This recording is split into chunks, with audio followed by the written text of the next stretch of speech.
Не нарушаем. Работаем 3 раунда по 3 минуты. Колющие удары запрещены, удары в парах запрещены. Внимательно слушаем мои команды. Деремся честно. Ударили мечами, щитами. Разошлись по углам.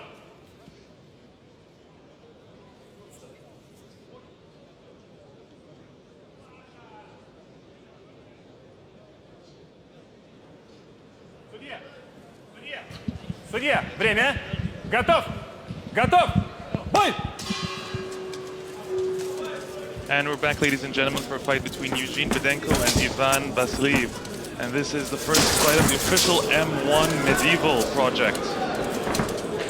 So this night fighting project started by M1 is three-minute round. It's always a feeling out process in the beginning before strategies really take into effect.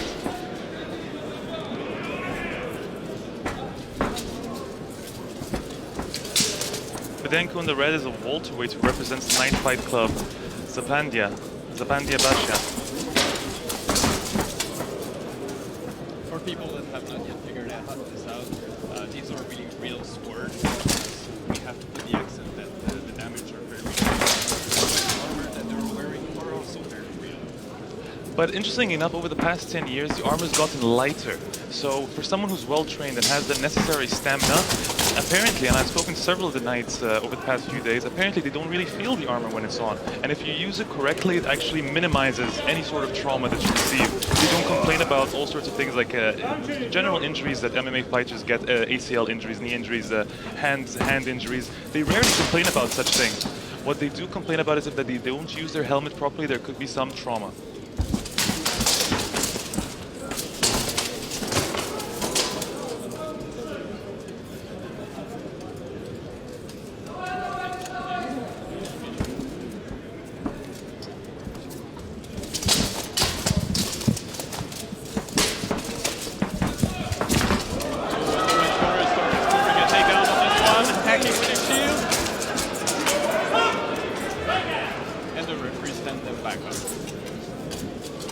Внимательно! Seems like there's trouble with the red corner. Has to pull it again. As you can see, ladies and gentlemen, there are takedowns here, there are shots, you can punch, you can elbow, you can do all sorts of things, and the fight can be finished. Whilst a lot of these fights do go to decision, these two fighters in particular have had a history of finishing fights, believe it or not.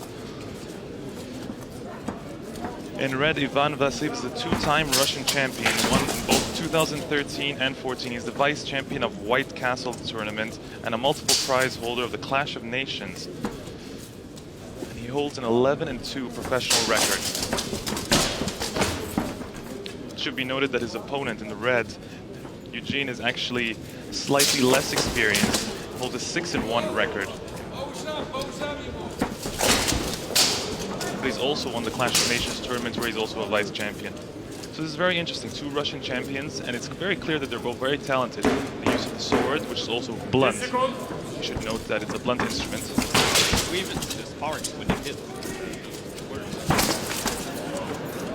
Stop! Время! Stop! As I said, ladies and gentlemen, it's three-minute rounds.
Back for the second round after an entertaining first round of action.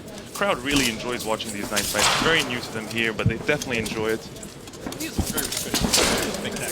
You gotta have It's a special attraction. As you can see there, that there was a strike to the helmet, and to explain the point system a little better, strong strikes using the sword or the shield. If it hits the armor, the referee can award, and there's judges on the side, the referee can award a point.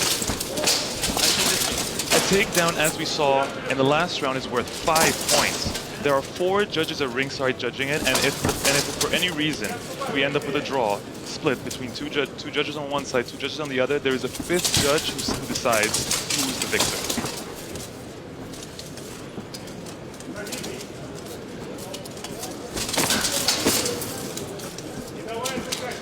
You can see the fighters are a lot more comfortable now. They're getting a little fancier with their shots. Even attempting a spinning back kick.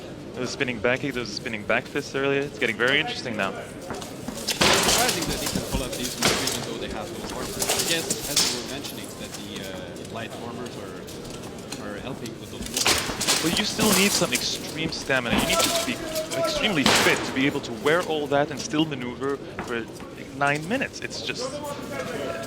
It must be very difficult to read I'm sure years in they're used to it. Many of these fighters have been fencing and doing all sorts of historical fencing for 10 to 15 years now. Many of them started in junior high, for instance. They take an interest in it and then it just becomes a hobby to them. I think with the new popularity of, for example, movies like Game of Thrones or movies Lord of the Rings, I think maybe the sport is now coming back. And as we see, the level is pretty high, so it's impressive to see here right now tonight in Moscow. Of course, it was M1 Global founder Vadim Finkelstein who came up with the idea to introduce M1 Medieval after he joined forces with Artem last year. It was very interesting to see on M1, on his 50th birthday for M1 Global 50, it was the first night fight. That's when it took place. And it blew fans away at that point. So since then, he has decided to start up M1 Medieval, which at this rate, we're going to be seeing more about 8 to 10 fights of this kind over the year. And over the coming years, we're going to start seeing weight classes develop and championship belts and all sorts of things. Believe it or not, at one point, it could become its own faction, its own affiliate of M1.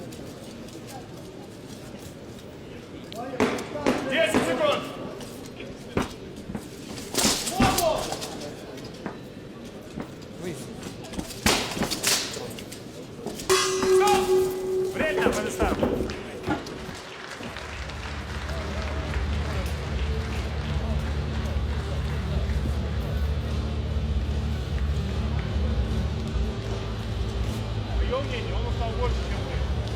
Первую серию,